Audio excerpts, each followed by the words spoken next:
Darasa iliyopita tulielezea kidogo masala ya kwamba Allah subhanahu wa ta'ala anateremka kila usiku, yani katika ile athuluthu al-akhir, ile athuluthu al-akhir Allah subhanahu wa ta'ala huwa anateremka na kumwambia yule ambaye anaomba msamaha, aombe msamaha, Allah tamsamehe. Yule ambaye anaomba jambo lolote, kuna kitu anataka, basi amwombe Allah subhanahu wa ta'ala atampatia. Tukahaidi kwamba kwa haraka tutataja baadhi ya mambo yanayohusiana na dua.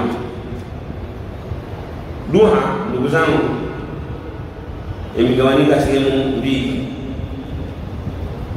Dua imegawanyika sehemu mbili. Kuna dua ambayo inaitwa dua ya ibada, dua ya ibada, na kuna dua inaitwa dua mas'ala, dua ya maombi. Kuna dua ya ibada na dua ya maombi. Ama dua ya ibada ni at-taqarrub ila Allah azza wa jalla bijami'i anwa'i al-qurab التي شرعها الله ورسوله صلى الله عليه وسلم في الكتاب والسنة من صلاة وزكاة وصيام وحج وبر الوالدين وصلة الأرحام وغيرها من الشرائع الإسلامية، فيتقرب العبد بها إلى الله تبارك وتعالى، فهي من الدعاء. دعاء يا عبادة معنى yake ni mtu kujikurubisha kwa Allah subhanahu wa ta'ala kupitia zile sheria alizoziweka Allah subhanahu wa ta'ala kupitia kitabu na sunna. Kwa mfano mathalan kama swala, ukiswali swala inaitwa dua, ukitoa zaka inaitwa dua, ukifunga Ramadhan saumu inaitwa dua, yani saumu ya Ramadhan au saumu ya sunna.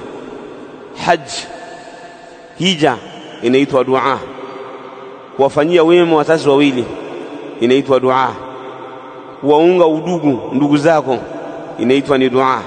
Kwa sababu zote hizi ni sheria ambazo Allah subhanahu wa ta'ala ameziweka kwa ajili ya waja wake katika sheria za Kiislamu. Sheria zote za Kiislamu ambazo zimekuja katika kitabu na sunna zinaitwa ad-dua, ambayo inaitwa dua ibada. Dua ibada ni dua ya ibada. Al-khawfu min Allah inaitwa ni dua. Hii yote inaitwa dua ya ibada. Kwa hiyo mja anajikurubisha kwa Allah subhanahu wa ta'ala kwa hii ibada au kwa hizi ibada au moja yake, na hii ni aina miongoni mwa aina za dua. Hii inaitwa dua ibada. Kuna ad-dua mas'ala au dua mas'ala, dua ya maombi. Dua ya maombi maana yake huwa sualu Allah azza wa jalla khaira ad-dunya wal akhirah, ni kule kumuomba Allah subhanahu wa ta'ala khairi ya duniani na akhirah. Kwa mfano mathalan unataka khairi za duniani, unataka ujenge nyumba, unataka uoe mke, unataka upate watoto, unataka upate khairi mbalimbali hapa duniani, hii inaitwa ni dua mas'ala, ni dua ya maombi. Unataka pepo, unataka Mwenyezi Mungu akuepushe na moto, unataka ukae pepo ya hadi ya juu, unataka naimul janna, zote hizi zinaitwa dua madha, dua mas'ala, ni dua ya maombi. Dua katika Uislamu shani yake ni kubwa. Dua jambo lake ni kubwa katika Uislamu na ina nafasi kubwa, na dua ni katika ibada tukufu, na ni ibada ambazo zina manufaa makubwa, na ni utiifu ambao unamnufaisha mja mbele ya Allah subhanahu wa ta'ala. Allah subhanahu wa ta'ala anasema waqala rabbukum ud'uni astajib lakum, na amesema Mola wenu niombeni nitakujibuni. Innal ladhina yastakbiruna an ibadati, hakika wale ambao wanaleta kiburi katika ibada zangu, wakawa hawamwamini mtume sallallahu alaihi wasallam, hawafanyi ibada, hawaswali, wanaita viburi mbalimbali, sayadkhuluna jahannama dakhilin, wataingia katika moto wa jahannam hali ya kuwa ni madhalili. Kwa hiyo dua Allah ametuahidi kwamba tumuombe, tukimuomba atatuitikia. Na amesema Allah subhanahu wa ta'ala, ud'u rabbakum tadarruan wa khufya, muombeni Mola wenu hali ya kuwa ni wanyenyekevu na hali ya kuwa kwa upole, kwa sauti za chini, msinyanyue sauti. Na kauli ya Allah subhanahu wa ta'ala anasema, huwa al-hayyu la ilaha illa huwa fad'uuhu mukhlisina lahu ad-din. Yeye Allah subhanahu wa ta'ala ni al-hayy, hakuna anayeabudiwa kwa haki isipokuwa yeye Allah subhanahu wa ta'ala. Muombeni hali ya kuwa mnamtakasia dini, usiombe kitu kingine, usiombe kinyamkera, usiombe nani, wewe muombe Allah peke yake, hali ya kuwa unamtakasia dua peke yake. Ukiwa katika dua ya ibada, dua ya maombi, muombe yeye Allah peke yake. Alhamdulillah rabbil alamin. Na Allah subhanahu wa ta'ala anasema, wa idha sa'alaka ibadi anni, ewe Muhammad sallallahu alaihi wasallam, wakikuuliza waja wangu kuhusiana na mimi kwamba je, niko mbali au niko karibu, wajibu kwamba fa inni qarib, mimi niko karibu. Ujibu da'wata ad-da'i idha da'an, naitikia dua ya mwenye kuniomba anapokuwa ameniomba.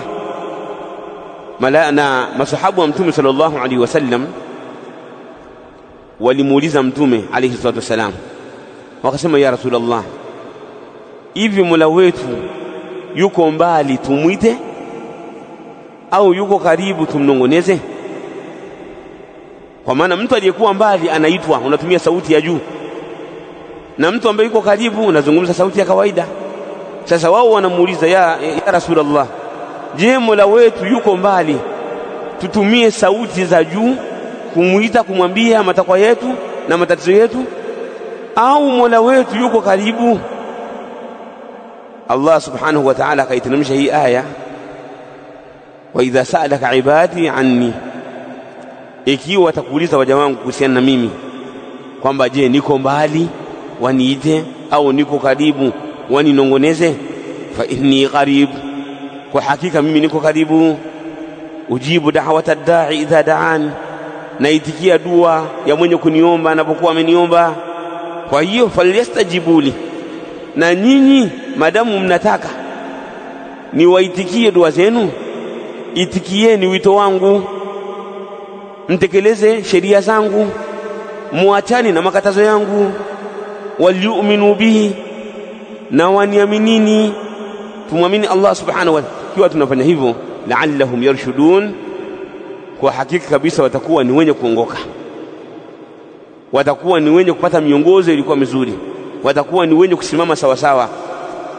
Allah subhanahu wa ta'ala pia anasema, amma yujibu al-muttar, ni yupi huyo au hakuna ambaye anaweza kumwitikia mtu ambaye yuko katika dhiki, una shida, una matatizo ya hali mbalimbali, hakuna mwenye kuweza kuitikia unapokuwa umemuomba. Amma yujibu al-muttarra idha da'ahu, hakuna mwenye kumwitikia yule ambaye yuko katika dhiki anapomuomba. Wa yakshifu su', na akaondoa matatizo ya yule ambaye amepatwa na matatizo. Wa yaj'alukum khulafa al-ardh, na akakujalieni kwamba nyinyi ni watu ardhini, yani kwa maana khulafa al-ardh, kwa nyinyi mnakuja kizazi baada ya kizazi kingine. Yani hiki kizazi kipo, baada ya miaka yote hamtokuwepo, wanakuja kizazi kingine. Baada ya muda hicho kizazi hakitokuwepo, kinakuja kizazi kingine. Allah ndivyo alivyotuumba hivyo. Yani mpaka inafika time wanasema, bwana, hapa kwenye kijiji hii eneo hili wazee wa mtaani wamebaki mzee fulani bwana, kuna mzee Saidi tu. Na nyinyi mnaosema mnafika time mnakuwa ni wazee, na ukichelewa kuona kwamba wewe ni mzee, basi utaona wale watoto wadogo wale ndio wanakufahamisha kwamba wewe ni mzee. Utaona kitoto kidogo kinakuja kusema, babu, shikamoo babu, unajua kwamba sasa hapa nilikuwa sijajua, kumbe nishakuwa babu. Wale watoto wadogo, wale watoto ukiwa unapita unaona babu au asalamu alaykum babu, unajua sasa nishaenda. Unaona hapo, sio kama ile kauli ya wale wazee wahuni wanasema ndio wahuni wanazeeka. Ukisema bwana shikamoo mzee, anasema bwana unataka kuninyima nini? Muhuni huyo hajitambui. Sasa yule hata akiambiwa na mtoto kwamba babu shikamoo, hawezi, kwani mtoto mdogo atamwambia kama unataka kuninyima nini? Hawezi kumwambia. Lakini wale watoto ndio wanafahamisha kwamba sasa umri sasa umeenda. Unakaa muda wanaanza kuhesabu kwamba bwana mzee fulani, wanakuhesabu wewe hapo. Unaenda hivyo wanaanza kusema kwamba aliyebaki bwana ni mzee fulani ambaye ni wewe. Watu wanasema bwana mzee fulani hafi bwana. Ahyana baadhi ya sauti unazisikia na ahyana nyingine unakuwa uzisikii. Watu wanakujadili kwamba mzee fulani hafi bwana. Watu wanaanza kujadili wewe. Sasa ni hasara kubwa mtu kuwa ashafika umri na kwamba yeye ni mtu mzima akawa hajajua, ni shida kubwa sana. Inatakiwa mtu akishaona kwamba ashakuwa mtu mzima akithirishe istighfar, akithirishe ibada. Muda wa ibada uwe ni mwingi kuliko muda wa maisha mengine ya kutafuta dunia.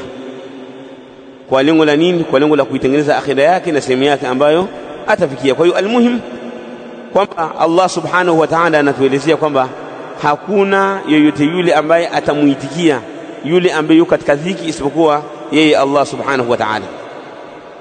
Na katika hadithi al-Qudusi Mtume sallallahu alayhi wasallam akatuelezea kutoka Allah subhanahu wa ta'ala, Allah anasema ya ibadi, enyi waja wangu, kullukum dhallun illa man hadaytu, nyote mmepotea isipokuwa wale ambao nimewaongoza. Fastahduni ahdikum, niombeni uongofu nitakuongozeni.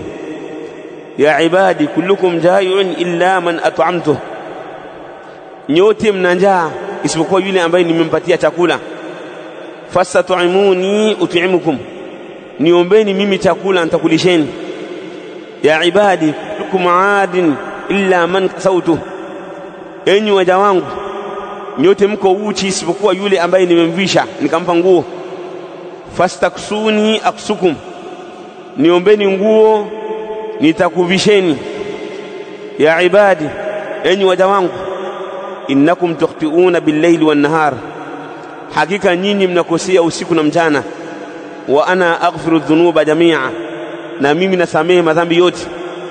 Fastaghfiruni aghfir lakum, niombeni msamaha nitakusameheni. Yani kwa maana usikate tamaa, hata kama una madhambi mengi mno, mengi ujazo wa ardhi, wewe omba msamaha, Allah subhanahu wa ta'ala atakusamehe. Hadithi hii amepokea al-Imam Muslim. Kwa hiyo yoyote atakayemuomba Allah subhanahu wa ta'ala lolote lile, Allah subhanahu wa ta'ala atampa katika namna iliyokuwa nzuri. Wajaa inda Abi Daud wa Tirmidhi an Salman al-Farisi radiyallahu anhu, Mtume sallallahu alayhi wasallam amesema inna Allah hayyun karim, hakika Allah subhanahu wa ta'ala ana haya. Allah ana haya, anaona haya, anaona aibu. Karimun, Allah ni mkarimu.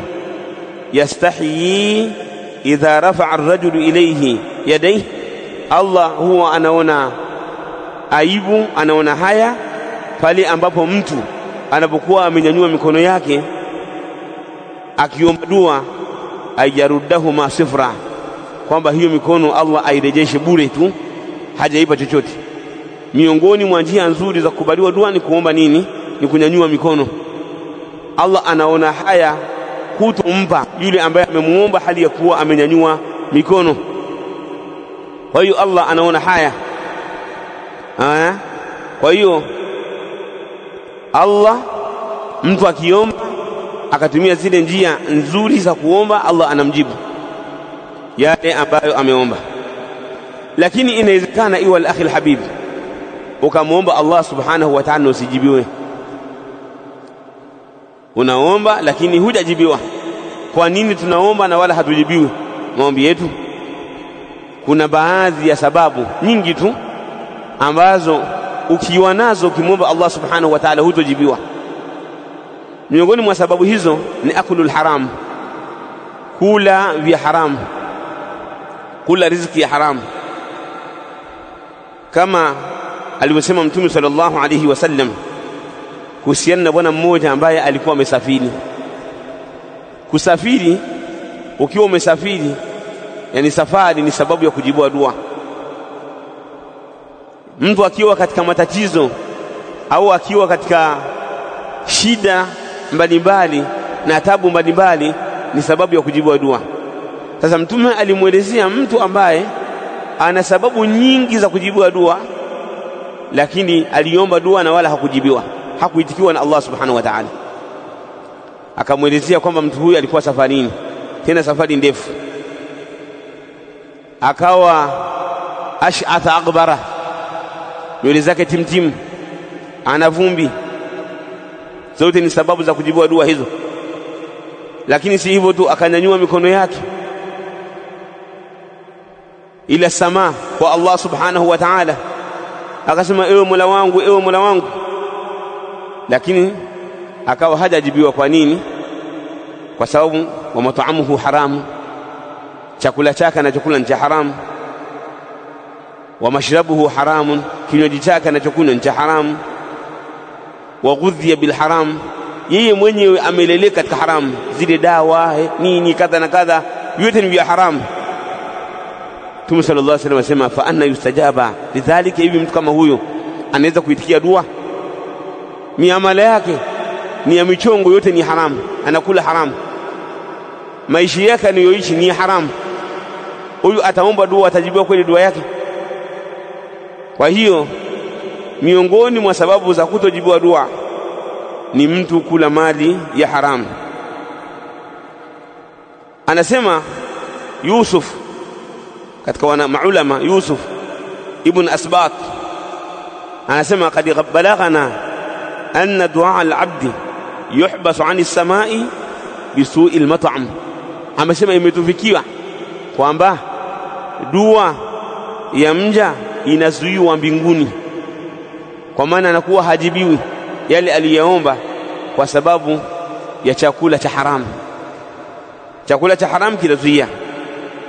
Mtume sallallahu alaihi wasallam alimwambia Saad, atib mat'amak, alimwambia sahaba wake kwamba safisha chakula chako, usile chakula cha haramu, safisha ile riziki ambayo unaitafuta ukiwa unaenda kufanya kasbu, kwenda kupambana, pambana mapambano ya haramu. Ndio kwa maana utafute chakula na riziki ya halali. Chakula chako unachokula wewe na familia yako kiwe cha halali. Ikiwa utafanya hivyo, takunu mustajaba da'wa, utakuwa ni mwenye kujibiwa dua yako. Wewe ukiwa unapambana unatafuta riziki yako ya kila siku, jitahidi chakula chako kiwe ni cha halali ili dua yako ipate kujibiwa. Miongoni mwa sababu za kutokubaliwa dua ukiomba, yani ni mtu kuomba hali ya kuwa moyo wako umeghafilika. Ni unaomba dua lakini moyo umeghafilika, hiyo al-akhi al-habib. Yani wakati unaomba unafikiria biashara, unaomba uko katika mazingira mengine. Inatakiwa wakati unaomba ule moyo kama vile unazungumza na nani? Kama vile unazungumza na Allah subhanahu wa ta'ala. Na ndio maana maulama kama alivyosema al-Imam al-Mujaddid Muhammad ibn Abdul Wahhab rahimahullah, akasema unapokuwa unaswali hudhurisha moyo, na hasa pale unapokuwa unasema ihdina as-sirata al-mustaqim, ihdina as-sirata al-mustaqim, ya rabbi niongoze katika njia iliyonyooka, ya rabbi niongoze katika njia iliyonyooka. Hapo kwa sababu hapo unamuomba Mwenyezi Mungu akuongoze hapa duniani katika njia iliyonyooka na akuthibitishe ufe hali ya kuwa wewe ni mu'min, hali ya kuwa wewe ni muslim. Sasa unakuta mtu kweli anaomba dua lakini nafsi haipo kabisa, yani hazungumzi na Allah. Sasa itakuwaje wewe unazungumza naye akili yuko mbali? Sasa wakati unazungumza na Allah, zungumza naye. Jambo lolote ambalo linaitwa dua au linaingia chini ya dua, wewe unamuomba Allah akupe, unamuomba Allah msaada, unamuomba Allah subhanahu wa ta'ala kuondolee matatizo, unamuomba Allah kukinge, unamsomea mtu dua, unamsomea mtu ruqya, unatakiwa wewe, hasa wewe anayesoma ruqya, wewe yani kama vile unazungumza na Allah, kama vile ukiwa unasoma suratul Baqara katika hiyo ruqya, wewe unasoma, uwe na istihdharul qalb, ule moyo uhudhurishe, tatakallam ma'a Allah, kama vile unazungumza na Allah, kama vile unamuona. Kama humuoni, basi udadie kwamba yeye anakuona, unazungumza naye. Hii ni sababu ya mtu kujibiwa dua, ni sababu ya kuitikiwa dua na Allah subhanahu wa ta'ala. Mtume sallallahu alaihi wasallam anasema, ud'u Allah wa antum muqinuna bil ijaba, muombeni Allah subhanahu wa ta'ala hali ya kuwa mna yaqini na kujibiwa. Unaomba unajua kwamba Allah hapa ataniitikia dua yangu. Wa'lamu, lakini wakati mnaomba dua tambueni, anna Allah la yastajibu du'aan min qalbin ghafilillahi, mtambue kwamba Allah subhanahu wa ta'ala haitikii dua kutoka katika moyo ambao umeghafilika. Moyo ambao umeghafilika, hiyo dua haitikii. Inabidi wakati unamuomba Allah, moyo kama vile unazungumza na yeye Allah subhanahu wa ta'ala, ya Rabbi nahitaji kadha, ya Allah nahitaji hiki, hali ya kuwa moyo wanaofanyia istihdharul qalb, ule moyo uhudhurishe kabisa kwa Allah, fakaannaka tatakallam ma'ahu subhanahu wa ta'ala, kana kama unazungumza naye subhanahu wa ta'ala. Ni miongoni mwa sababu za dua yako kujibiwa. Anaelezea mwanachuoni al-Imam As-San'ani rahimahullah ta'ala kwenye kitabu chake Tanwir Sharh al-Jami' as-Saghir, wal muradu, na muradi wa hii hadithi hii, ud'u Allah wa antum muqinuna bil ijaba wa'lamu anna Allah la yastajibu du'aan min qalbin ghafilillah. Anasema muradi wa hadithi hii, wal muradu al-habthu ala huduri al-qalbi, muradi wake ni kuhimiza kuhudhurisha moyo wakati unazungumza na Allah, uhudhurishe moyo. Wal iqbalu alayhi ta'ala bil kulliyya 'inda ad-du'a, na kuelekea kwa Allah subhanahu wa ta'ala moja kwa moja wakati wa kuomba dua. Umwelekee Allah subhanahu wa ta'ala, sio naomba dua wakati uko eneo jingine. Omba hali ya kuwa moyo wako umeuhudhurisha kwa Allah subhanahu wa ta'ala. Kwa hiyo hii ni sababu ya pili miongoni mwa sababu za kuzuia dua kukubaliwa. Sababu ya tatu, hiyo ilikuwa ni sababu ya pili. Hii sababu ya tatu, alisti'jalu fi du'a, kuwa na haraka ya kujibiwa. Kuwa na haraka, unaomba dua unataka ujibiwe haraka. Naona mtu akiomba anaanza kusema kwamba kila nikiomba sijibiwi, analaumu, kila nikiomba sitikiwi, mimi Allah haitikii maombi yangu, Allah haitikii maombi yangu. Mtume sallallahu alayhi wasallam anasema kama inda al-Bukhari min hadithi Abi Hurairah, yustajabu li ahadikum ma lam ya'jal, yaqulu da'awtu falam yustajab li, anajibiwa mmoja wenu anapoomba dua maadamu hajafanya haraka kutaka kujibiwa haraka. Akawa anasema mimi nikiomba dua sijibiwi, nikiomba dua siitikiwi. Hapana, abadan. Wewe kazi yako ni dua, majibu na kuitikiwa, hiyo ni kazi ya Allah subhanahu wa ta'ala. Atakuitikia lini yeye mwenyewe anajua, kwa sababu wewe ukiomba dua Allah subhanahu wa ta'ala anakujibu sivyo kama unavyotaka wewe, bali anakujibu vile ambavyo unastahili kujibiwa. Niliwahi kutolea mfano mashaka wangu, nikasema kwamba unaweza ukaomba gari kwamba ya Rabbi na mimi nataka nipate usafiri, nipate gari, lakini Allah subhanahu wa ta'ala akawa hajakupatia gari, lakini akakufanyia uwepesi katika maisha yako, akakufanyia uwepesi wa usafiri katika maisha yako. Kama unaishi Chanika, una uwezo, una pesa ya kuweza kuvolti, yani ile pesa ya kununua gari huna, lakini volti, taxi, bajaji, bodaboda, vyote hivyo una uwezo navyo.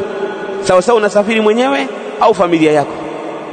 Haijai kutokea hata siku moja ukajiuliza usafiri, ima upande daladala, Ukiamua kupanda bajaji peke yako unapanda, ukiamua kupanda bodaboda peke yako unapanda, chochote kile. Ukisafiri kwenda Dodoma, ukiamua kwenda na treni mwendo kasi unaenda, ukiamua kwenda na gari unaenda, vyovyote vile. Yani swala la usafiri kwako sio changamoto. Kumbe wewe kama ungepata gari mwenyewe ungeiendesha, ungevunjika miguu, ungepata shida mbalimbali. Kwa hiyo Allah akakupa jambo ambalo ni zuri. Inawezekana pale majirani ni mahasidi, wangekuhusudu wakakuroga, ukaanza kujitipia ukapata shida. Kwa hiyo Allah anakupa jambo ambalo ni ahsan kwa wakati ambao ni bora, anakupa jambo zuri kwa wakati ambao ni bora. Kwa hiyo mtu kiomba, endelea kuomba, endelea kuomba. Allah subhanahu wa ta'ala atakuitikia na atakujibu vile ambavyo inavyotakiwa. Tayib, miongoni mwa sababu za kutojibiwa dua ni al-maasi, maasiya. Mtu kufanya madhambi mbalimbali ni sababu ya kutojibiwa dua. Maasiya yanazuia dua. As-salafu salih kama ilivyopokelea kwa Umar bin Khattab radhiyallahu ta'ala anhu, anasema bil war'i amma harama Allah, kupitia ucha Mungu na kuachana na yale aliyoharamisha Allah subhanahu wa ta'ala, kupitia ucha Mungu na kuachana na yale aliyoharamisha Allah subhanahu wa ta'ala, yakbalu Allahu ad-du'a wat-tasbih, Allah atazikubali dua na zile adhkari ambazo unazifanya zitakubaliwa. Kwa hiyo wewe kama unataka dua yako ikubaliwe, mambo ya madhambi yote weka pembeni, elekea kwa Allah subhanahu wa ta'ala, elekea kwa Allah kwa kufanya mambo ya kheri na kuachana mambo ya shari. Kwa hiyo madhambi yanazuia mtu kukubaliwa dua na kuitikiwa. Miongoni mwa sababu za dua za kutokubaliwa dua, miongoni mwa sababu za kutokubaliwa dua na kwamba mtu anaomba hakubaliwi, adamul amri bil ma'ruf wan nahy 'anil munkar, kutoamrishana mema na kukatazana maovu. Tukamuona mtu anafanya mambo ambayo ni maovu, tukamwacha tumnasihi. Naona hatuamrishani mema na wala hatukatazani maovu, hivyo hivyo tunaendelea kama kawaida. Hii ni sababu ya kutojibiwa dua. Imekuja hadithi ambayo ina dhaifu, baadhi ahlul ilmi wameidhofisha hiyo hadithi, lakini hiyo hadithi maana yake ni sahihi kwa sababu ina shahid katika Qur'an kwamba mapungufu yaliingia kwa Banu Israili. Mwanzo kabisa mapungufu kiingia kwa Banu Israila, watu walikuwa hawamrishani mema na kukatazana maovu. Wale maulama walikuwa wakiwaona watu wanafanya mambo ya madhambi, wanaenda wanawakemea kwamba hivi ulivyofanya sio sawa, hivi ulivyofanya sio sawa. Lakini ikawa imetokea nini? Ikawa imetokea ndugu zangu kwamba kesho, si wameambiwa leo kwamba hayo niliyofanya ni mambo ya haramu, unakunywa pombe, unafanya zinaa, kamali, riba wa maida dhalika. Wakija kesho wakawa wanakaa nao, naona wanakaa nao kama kawaida, hawayakemei yale maovu. Ikafika time wakawa tena hawakemeani. Mwanzoni wanawakemea, lakini ikaja stage nyingine wanawakemea na wanakaa nao, baadaye wakawa hawakemeani. Ndipo ambapo sasa wakalaaniwa, falu'inu banu Israil ala lisani Dauda wa Isa ibn Maryam, wakawa wamelaaniwa kwa sababu hiyo Banu Israil kupitia ulimi wa Dauda na Isa ibn Maryam, kwa sababu dhalika bima asaw wa kanu ya'tadun kanu la yatanahawna an munkarin fa'aluhu. Walikuwa hawakatazani, akiona munkari hamkatazi mwenzake, anakaa naye. Na wakati haifai kukaa na watu ambao wanafanya munkar au wanasema mambo ya haramu. Ukikaa na watu wanaofanya mambo ya haramu na wewe unakuwa mfano wao, inabidi uondoke, ujiweke mbali na watu ambao wanafanya mambo ya haramu, wa ila utakuwa ni kama vile wao. Kwa hiyo ndio mapungufu yakaanza kwa Banu Israeli. Na vile sisi ummati Muhammad sallallahu alaihi wasallam tutakapokuwa tumeona watu wanafanya mambo ya haramu, hatujawakemea na tukakaa nao, hatujawaweka pembeni, na sisi vile yatatupata yale ambayo wamewapata Banu Israeli.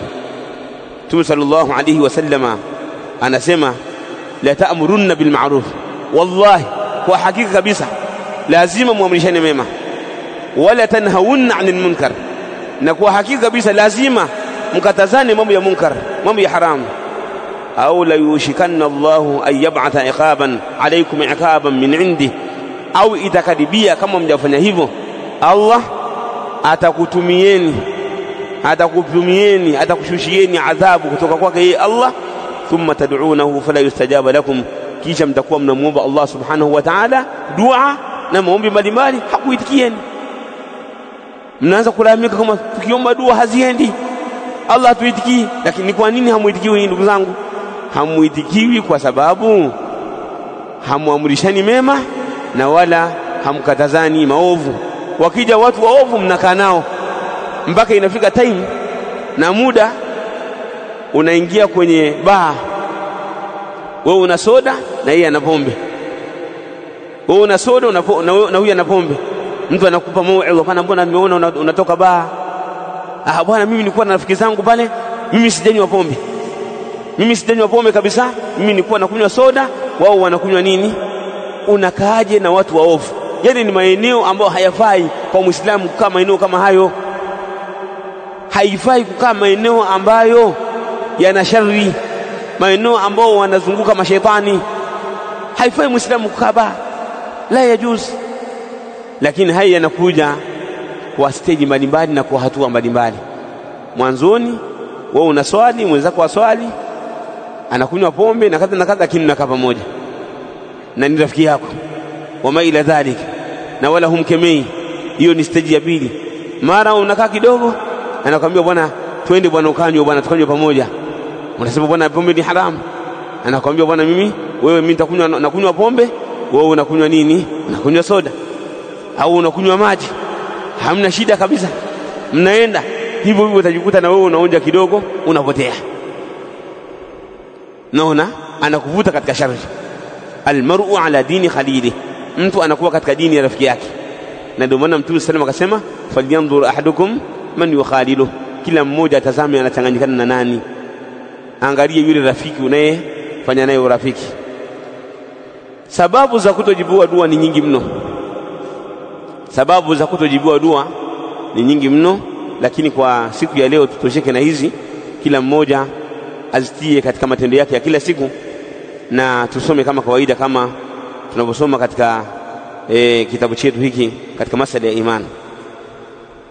Anasema al-Imam Muhammad ibn Abdul Wahhab rahimahullah ta'ala عن أبي موسى الأشعري رضي الله عنه قال رسول الله صلى الله عليه وسلم جنتان من ذهب آنيتهما وما فيهما، وجنتان من فضة آنيتهما وما فيهما، وما بين القوم وما بين أن ينظروا إلى ربهم إلا رداء الكبرياء على وجهه في جنة عدن. رواه البخاري. الإمام المجدد رحمه الله katika hiki kitabu usul al-iman anatajia hadithi Abi Musa al-Ash'ari radiyallahu ta'ala anhu. Anasema Mtume sallallahu alayhi wasallam anasema jannatani min dhahabin aniyatuhuma wa ma fihima, pepo mbili ambazo zimejengwa kwa dhahabu. Pepo mbili kwa maana atazipata mwenye sifa ambazo tunazitaja. Pepo mbili ambazo zimejengwa kwa dhahabu, yani pia aniyatuhuma, na vyombo vyake ambavyo vinapatikana katika hiyo pepo pia vimetengenezwa kwa dhahabu. Wama fihima, na vyote vivyomo humo ndani ni kwa dhahabu. Wa jannatani min fidda, na pepo mbili ambapo vimejengwa kwa fedha. Aniyatuhuma wa ma fihima, vyombo vyake pia vimetengenezwa kwa fedha au kwa madini ya fedha. wama fihima, na vyote ambavyo vinapatikana humo ndani. Yani kwa maana hizi pepo mbili hizi kuna watu watazipata. Faljannatani lilladhi khafa rabbahu wa qiyamahu alayhi. Hizi pepo mbili ambazo zimejengwa kwa fedha, zimejengwa kwa dhahabu, atazipata yule ambaye anamuogopa Allah subhanahu wa ta'ala, anaogopa kile kisimamo tutakachokisimama mbele ya Allah subhanahu wa ta'ala, ambapo akiogopa na akakiogopa kile kisimamo cha siku ya kiyama, kinamzuia maasi, kinamzuia kumwasi Allah subhanahu wa ta'ala, kinamzuia kama alivyosema Allah subhanahu wa ta'ala, waliman khafa maqama rabbih jannatan. Na yule ambaye ataogopa maqamu ya Mola wake, kile kisimamo cha Mola wake yaum al-qiyama, ikamsababisha kufanya yaliyokuwa mema na kuacha yaliyokuwa maovu, atapata pepo mbili. Na hizo pepo mbili juu yake, kwa maana ni pepo mbili, na chini yake kuna pepo mbili, kama alivyosema, yani min a'la au adna aljannatayn as-sabiqatayn.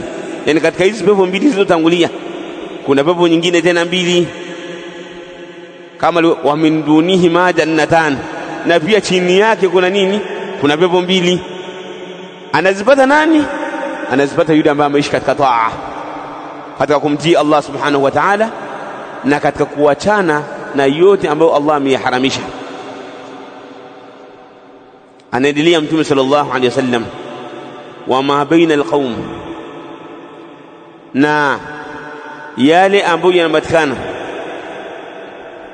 kati, kizuizi ambacho kinapatikana kumuona Mola wao kwa wale walioingia peponi.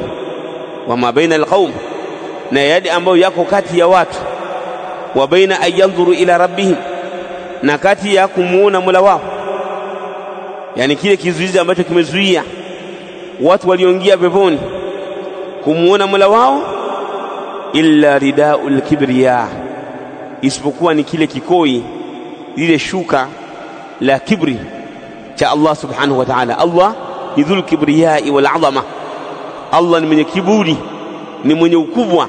Na kiburi maana yake ni nini? Kiburi maana yake ni al-azamatu wat-tarafu', ni ule ukubwa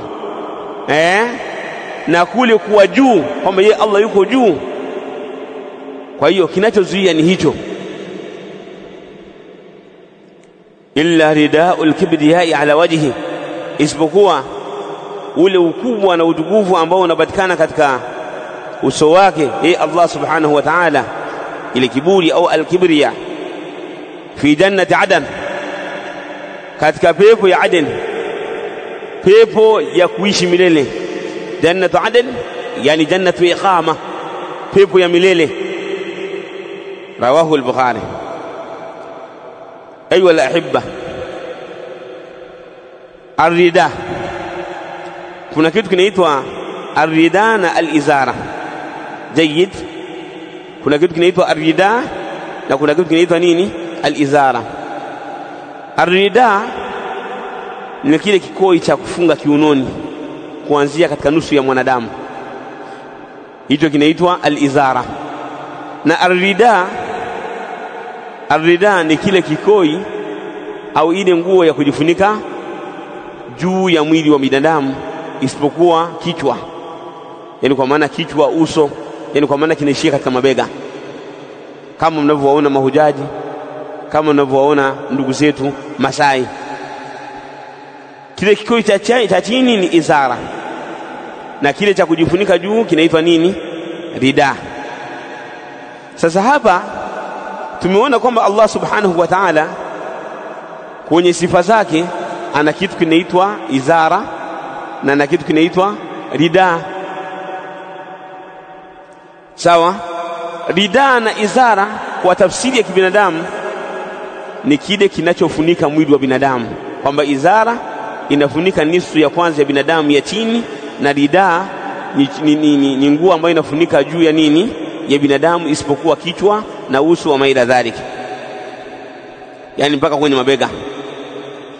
Sasa izara na ridaa vya Allah havifanani na vya binadamu.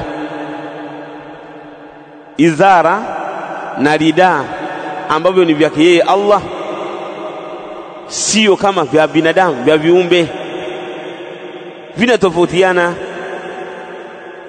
Ama izara na ridaa ya Allah subhanahu wa ta'ala, Mtume sallallahu alaihi wasallam bitafsiri katika Sahih Bukhari au katika al-Adab al-Mufrad ya al-Imam al-Bukhari katika hadithi ya Abi Sa'id al-Khudri radiyallahu anhu na hadithi ya Abi Huraira, Mtume sallallahu alaihi wasallam amesema al-izzu idha izari, utukufu ndiyo kikoi changu, wal kibriya'u ridai, na ule ukubwa na ile kibur ndiyo rida yangu. Unaona tafsiri hiyo? Faman naza'ani bi shay'in minhuma adhabtuh, yote yule ambaye ataniletea mzozo, ataniletea ukinzani katika moja katika hivi, basi mimi nitamwadhibu. Na ndio maana haifai mtu kuwa na kibri, kwa sababu kibri hiyo ni sifa ya Allah. Ukiwa na kibri unakuwa unamfanyia munazaa Allah subhanahu wa ta'ala, atakuadhibu kwa sababu ya kibri. Kibri mtu kuacha haki ni kibri. Kibri mtu kuwadharau watu. Mtu kuwadharau watu, hakuna kitu kibaya kama dharau. Kwa hiyo tumeona kwamba neno izara na ridaa ni vitu viwili vimeshirikiana katika majina, lakini vinatofautiana katika nini? Katika maana. Izara ya Allah maana yake ni al-kibr, na ridaa ya Allah azza wa jalla, izara ya Allah maana yake ni nini? Ni al-izz, na ridaa ya Allah maana yake ni al-kibr. Tumefahamiana vizuri hapo mashaka wangu? Lakini izara ya binadamu maana yake ni kikoi, sio maana yake hiyo, ambacho kinamsitiri sehemu ya chini yake, yani kuanzia ile nusu yake au kuanzia kwenye kitovu kwenda chini. Na ridaa ya binadamu ni ile nguo anayojifunika mpaka mabegani. Kwa hadithi kama imejulisha kwamba yani kwamba al-kibriya, ikaita tafsiri ya kibriya na ar-rida kwamba ni masala haya ya al-izza na masala ya al-kibr. Kwa hiyo hii ni sifa miongoni mwa sifa za Allah subhanahu wa ta'ala ambazo katika imani ya mja inakuwa ni wajibu kuamini mambo kama haya, ni katika nifungu miongoni mwa mafungu ya imani. Kisha akasema Sheikh Muhammad ibn Abdul Wahhab rahimahullah ta'ala, akasema babu qawli Allah ta'ala hatta idha fuz'a an qulubihim qalu madha qala rabbukum qalu al-haqqa wa huwa al-aliyyul kabir. Anasema mlango ulikuja kubainisha kauli ya Allah subhanahu wa ta'ala hatta idha fuz'a an qulubihim, mpaka ilipokuwa imeondolewa hofu katika nyoyo za malaika. Hatta idha fuz'a an qulubihim, mpaka pale ilipokuwa imeondolewa hofu na uoga katika nyoyo za malaika. Qalu, wakasema hao malaika, madha qala rabbukum, amesema nini Mola wenu? Madha qala rabbukum, malaika wakambizana wao kwa wao, Mola wenu amesema nini? Qalu al-haq, wakajibishana wao kwa wao kwamba Allah amesema haki, wa huwa al-aliyyul kabir, na yeye Allah subhanahu wa ta'ala yuko juu kwa dhati yake, yuko juu kwa sifa zake, al-kabir, na kwamba yeye Allah ni mkubwa katika sifa zake, hakuna mapungufu wala dosari, bali sifa zake zimekamilika, na yeye Allah subhanahu wa ta'ala ni mkubwa. Maqsudul bab, maksudia hum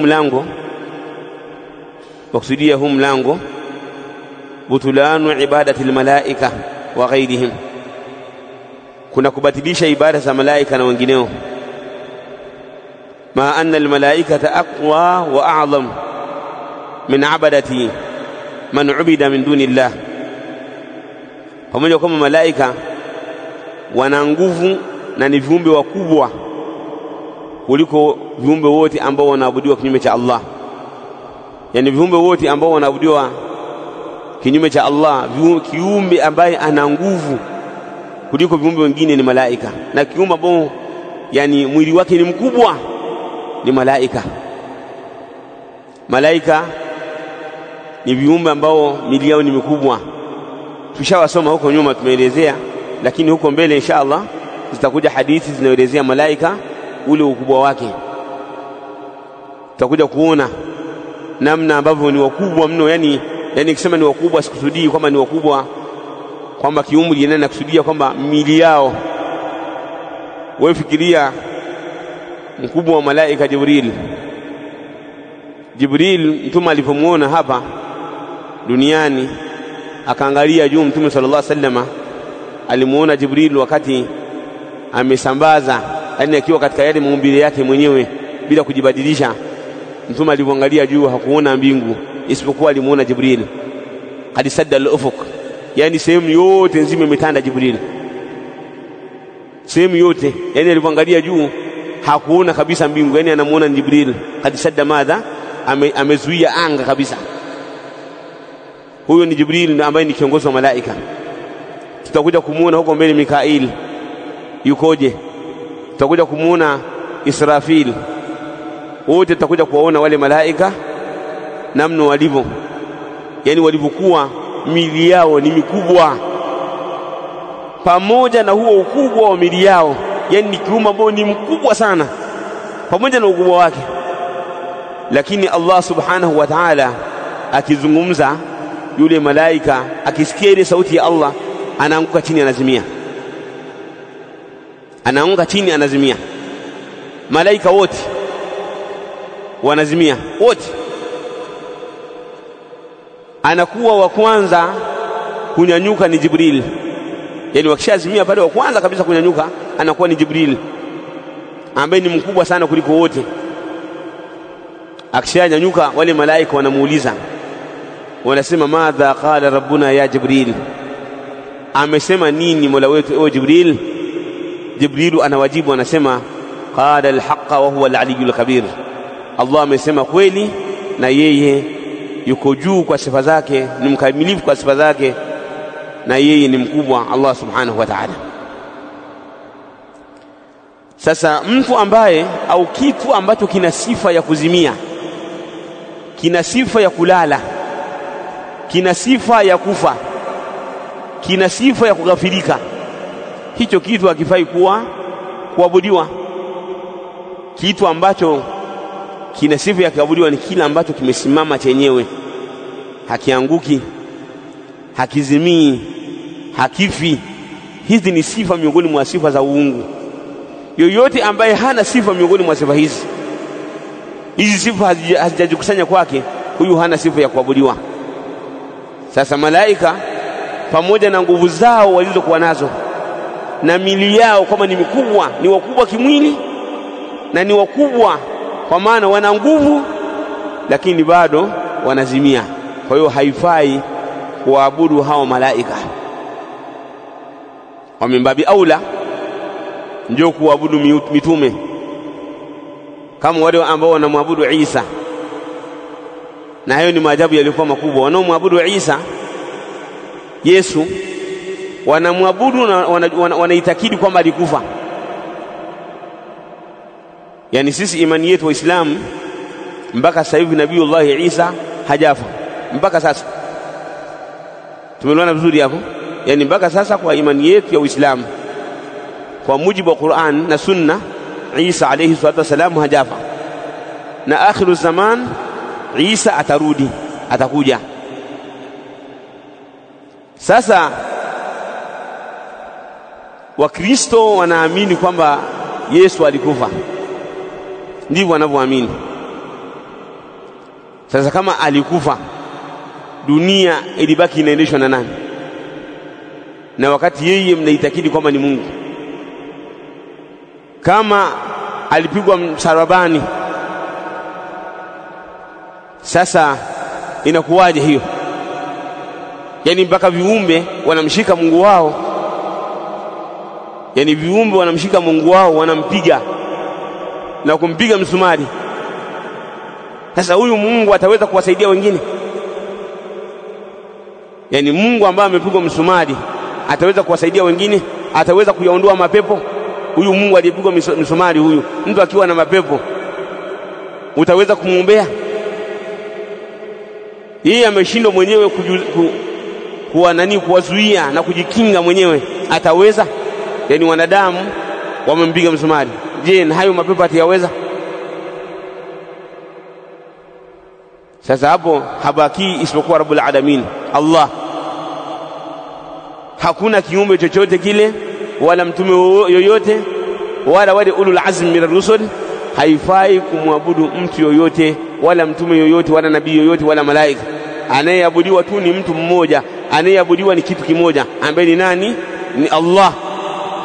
Kitu kimoja ndio kinaabudiwa ambaye ni Allah peke yake, ndiye ambaye ana sifa ambazo zimekamilika, sifa ambazo la naqsa fiha, hazina mapungufu. Sasa hawa malaika hawa hawaabudiwi kwa sababu wao wanazimia. Allah akizungumza wanazimia, wanazimia malaika. Mtume wetu Muhammad sallallahu alaihi wasallam haifai kumwabudu na wala haifai kumwomba msaada wala kumwomba madadi. Au mtu akaenda pale Madina kwenye kaburi la mtume akaomba akasema ya Rasulullah madadi ya Rasulullah, na hapana, haifai. Pale kinachofaa ni kumtolia salamu mtume sallallahu alaihi wasallam, assalamu alayka ya Rasulullah, haifai. Bali na mtume sallallahu alaihi wasallam madhara kama haya yalikuwa yanampata. Tunaona Uhud kule katika vita, alivaa nguo za vita, alifanya kadha na kadha, lakini bado wale makafiri walimpiga, wakamtoa meno yake, wakampasua kichwa. Mtu ambaye anapigwa na kupasuliwa hawezi kuabudiwa. Mmeyaona yaliyomtokea Nabiiullah Nuh, mmeyaona yaliyomtokea Nabiiullah Ibrahim, mmeyaona yaliyomtokea Nabiiullah Musa. Wote hao mitume ambao ni wabora na manabii yaliwapata matatizo. Mwenye kuabudiwa hayampati matatizo, hayampati madhara, hayampati madhara ya aina yoyote. Lakini wote ambao tumewataja ambao ni wabora kwa Allah yaliwapata madhara na matatizo mbalimbali, wote wakamwomba Allah subhanahu wa ta'ala. Nuhu alimwomba Allah, Nuhu alimwomba Allah subhanahu wa ta'ala amuondolee matatizo. Nabiiullah Ibrahim aliporushwa motoni na makafiri alimwomba Allah subhanahu wa ta'ala amuondoshe matatizo, na Allah kayaondoa. Nabiiullah Musa alipata matatizo yeye na watu wake Bani Israila, Allah akamuondolea matatizo, akamwambia piga katika bahari, akavuka. Nabiiullah Isa yalipompata matatizo, Allah subhanahu wa ta'ala akamnusuru, farafa'ahu ilayhi, akamnyanyua. Tumeelewana vizuri hapo? Allah akamnyanyua kwake yeye, akaenda huko, yuko mbinguni mpaka sasa hivi Nabiiullah Isa. Nabiiullah Muhammad sallallahu alaihi wasallam alipata matatizo Uhud, akapata matatizo. Alipopata matatizo Uhud, na yeye akamwomba Allah subhanahu wa ta'ala, yeye na masahaba wakasema hasbunallahu wa ni'mal wakeel. Allah subhanahu wa ta'ala akawa amewaitikia dua yao. Kwa hiyo wote hao walipata matatizo na Allah subhanahu wa ta'ala akawa amewasaidia. Kwa hiyo haifai kuabudu, anayeabudiwa ni yeye Allah subhanahu wa ta'ala peke yake. Anasema Sheikh al-Islam Muhammad ibn Abdul Wahhab rahimahullah ta'ala عن ابن عباس رضي الله تعالى عنهما قال توقع عبد الله بن عباس الله مرضيه amesema أخبرني رجل من أصحاب النبي صلى الله عليه وسلم من الأنصار. alinipa habari mtu katika masahaba wa Mtume sallallahu alaihi wasallam katika Ansar, annahum bainama hum julusun laylata ma'a rasulillahi sallallahu alaihi wasallam, kwamba wao siku moja walikuwa wamekaa pamoja na Mtume sallallahu alaihi wasallam, rujima binajmin au rumia binajmin, kwamba kuna nyota ilianguka, yani ambao tunaita kimondo. Rumia binajmin ay inqadha kaukabun ay saqata minhu ashihab, kwa maana katika ile nyota ikawa imeanguka nini? Kimondo kikawa kimeanguka kimondo katika hiyo nini, katika hiyo nyota. Baada ya kuanguka kimondo, ndugu zangu, fastanara ukatoka ule mwanga, yani istanara aljaw, ile anga likawa limetoa ule mwanga, yani anga likawa na mwanga, yani ile anga ikawa kile kimondo kimeonekana mwanga wake. Fastanara, ukatokea mwanga. Faqala lahum Rasulullah sallallahu alaihi wasallam, akasema Mtume sallallahu alaihi wasallama,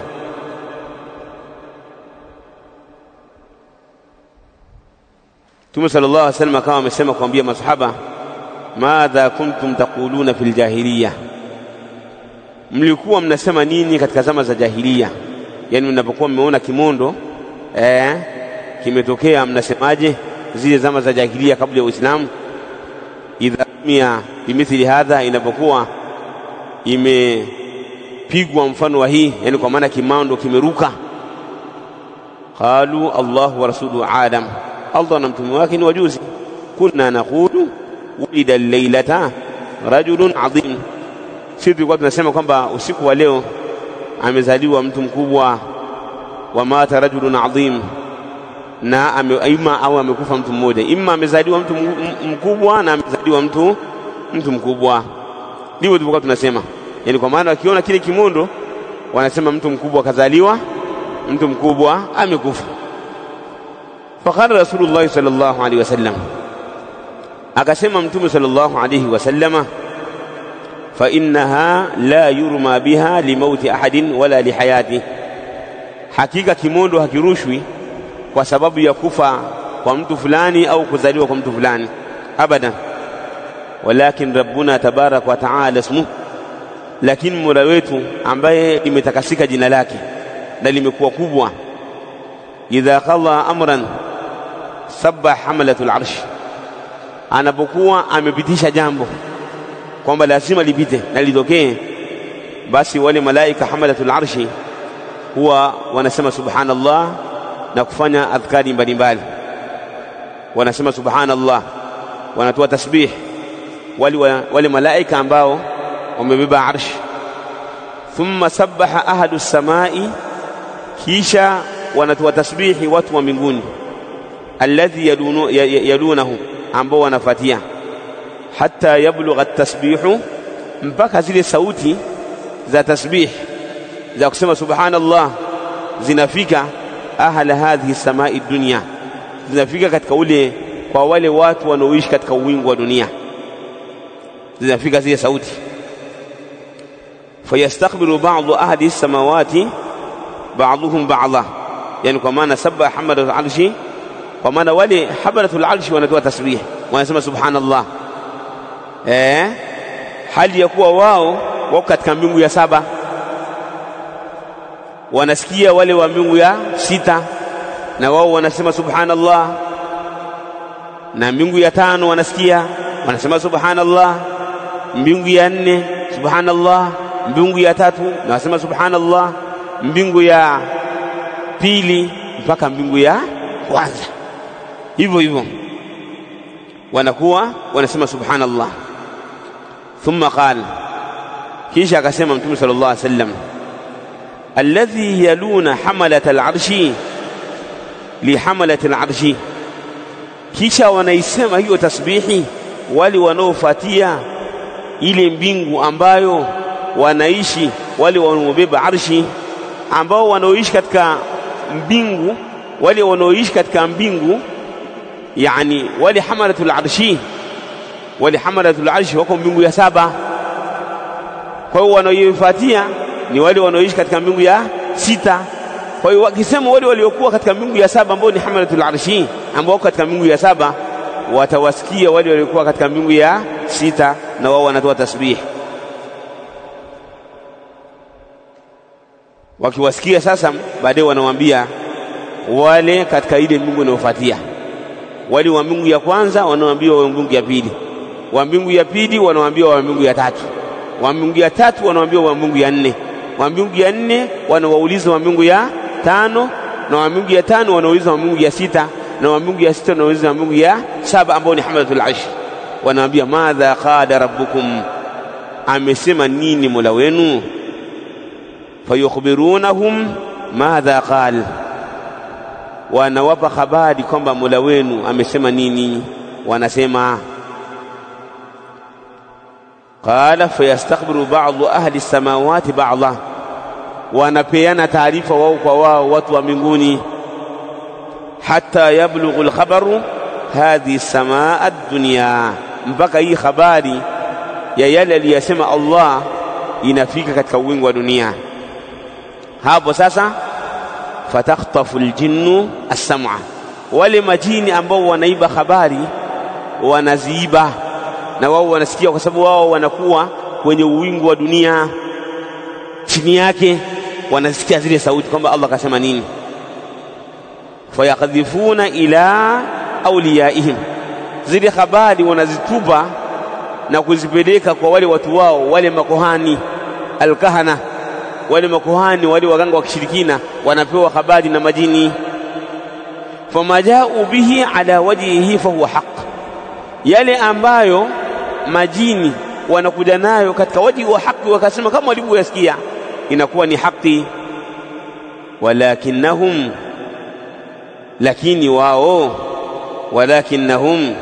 lakini wao yani majini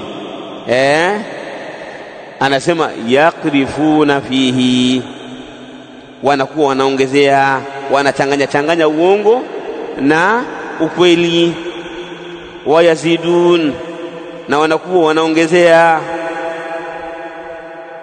kama ilivyokuja hadithi wayaziduna 100 kadhiba, wanaongezea uongo 100.